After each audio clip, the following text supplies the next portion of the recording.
So we're going to talk about this thing called average atomic mass in this video, and we are just going to do page 5, pretty straightforward, top to bottom, but you are going to be asked to do that third example in order to earn your stamp. So stick with me on the first two, and I think you'll have it by the third. It's not a hard process, but make sure you remember to do this one. So first off, at the top of the page, average atomic mass. What even is it? Average atomic mass is a weighted average of all of the isotopes of a single element. We've already talked about what an isotope is. This is an element or an atom of the same element that has a different number of neutrons. So they have different masses, even though it's the exact same element. So this is just kind of finding the average weight, the average mass of all of the atoms of a specific type. So let's write that there underneath the title, because we are actually going to write something up in that top kind of corner area of your page as well, just to get some steps written down for how to do this.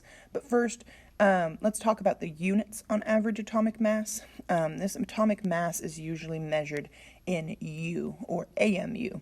That atomic mass unit is set as a standard as 1/12 the mass of a carbon-12 atom. So an atom that has 12 protons in it, 1/12 of that mass is 1 U.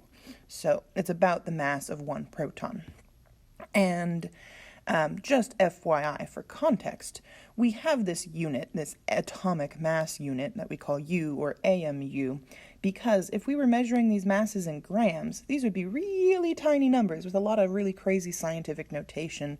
And so we just simplify it and said, okay, this average kind of mass of a proton is 1 AMU, and then we can just count things in that unit, and the numbers turn out a lot neater. So just FYI, don't need to know that or memorize it at all.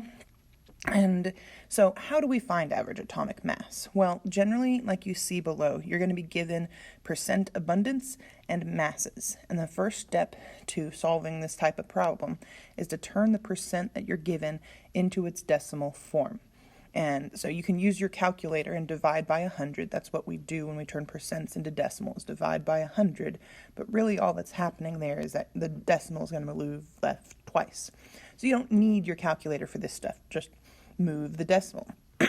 Once you've done that, take that new percent with its decimal in its new place and multiply it by the mass that it goes with. In these nice neat tables, that just means multiply the row with each other. So the percent times the mass in the same row.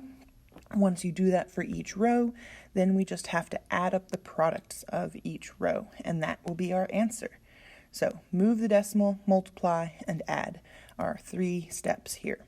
And this is going to create a weighted average. I know it doesn't seem much like our normal process for taking an average, but when we're counting atoms, we don't want to have to count up every single individual mass, because there's going to be millions of them, and then we'd have to divide by 1,000,000 to get that average. So this is a better, simpler way of taking a weighted average that uses the data that we would have for our element.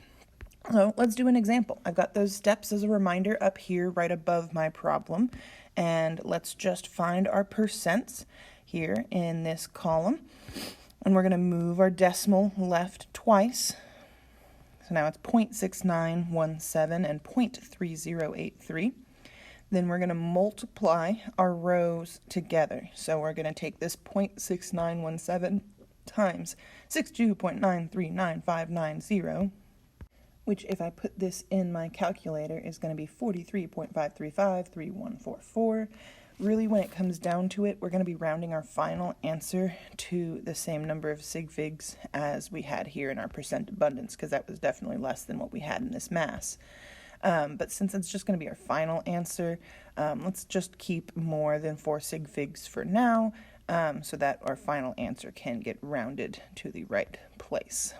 So that's that number, and then we multiply the next row together, which will get us 20.01723858, and if we shorten that down as well, then our last step is to add these together, which gets us 63.5522, which we can round to 63.5 5, 5 to keep those 4 sig figs that we saw in our original answer. And of course, we would put some kind of unit on that, either U or AMU. So that is our answer. Move, multiply, and add. And with two isotopes of this element, it's pretty simple. The more isotopes we have, the more you have to do, but the process is still the same. Do the same thing to each row, then add up those answers at the end. So let's do an example that has 3 isotopes. So here we have our average atomic mass that we need to calculate for some unknown element that has 3 isotopes. So go find the percent. Move the decimal 2 times on each of them. Even when there's not a second number there, you have to make sure to move it 2 times. It just means that you're going to have to add a 0, kind of like what we do with scientific notation when we move the decimal past the numbers we've already got. You have to always move it twice or divide by 100. Either way, it's still going to get you these same numbers. Then we are going to multiply each of these numbers times their corresponding mass in the same row. And getting those numbers out, just making sure to keep a few more sig figs than we're really going to need at the end. And then we can do our final step and add them up.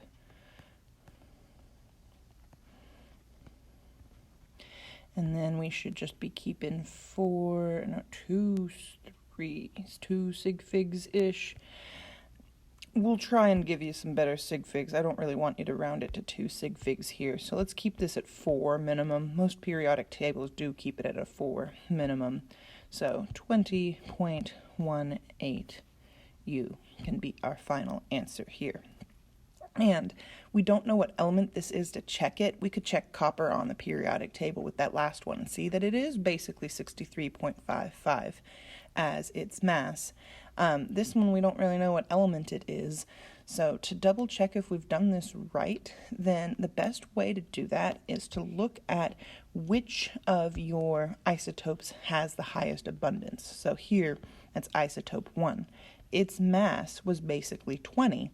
So our answer should be basically 20, or closest to 20 as compared to these other isotopes, 21 or 22-ish. That's why we call it a weighted average, because this average is going to lean towards whichever mass, that's what we're averaging, the average mass, that has the highest abundance. Whichever isotope there's the most of, that's going to be the number that best represents our element, and that's what our average is going to lean towards. So do this exact same thing with this next example. If we use that same kind of trick that I was just talking about, our highest percent abundance is for magnesium 24. So I would imagine that your mass in your final answer is going to be something around 24-ish. And as long as you get something around 24, you've probably done it right. If you don't, then stop in a little bit early and we'll get this fixed up so you can get your stamp. So the last question on the page before you go is actually about boron and how on the periodic table it has an atomic mass of 10.81. But there is no atom of boron that actually weighs 10.81. So why is that its mass? Well, hopefully at this point you realize that number on the periodic table that we call atomic mass is an average of all the boron atoms, all the different isotopes of boron. So there might not be a single atom that is 10.81, but there's probably a whole lot of atoms that are like 11 and maybe some 10, so that they average out to 10.81. So that's that. We'll be practicing this some more in class next time, so come with questions if you got them. Hope this was nice and straightforward.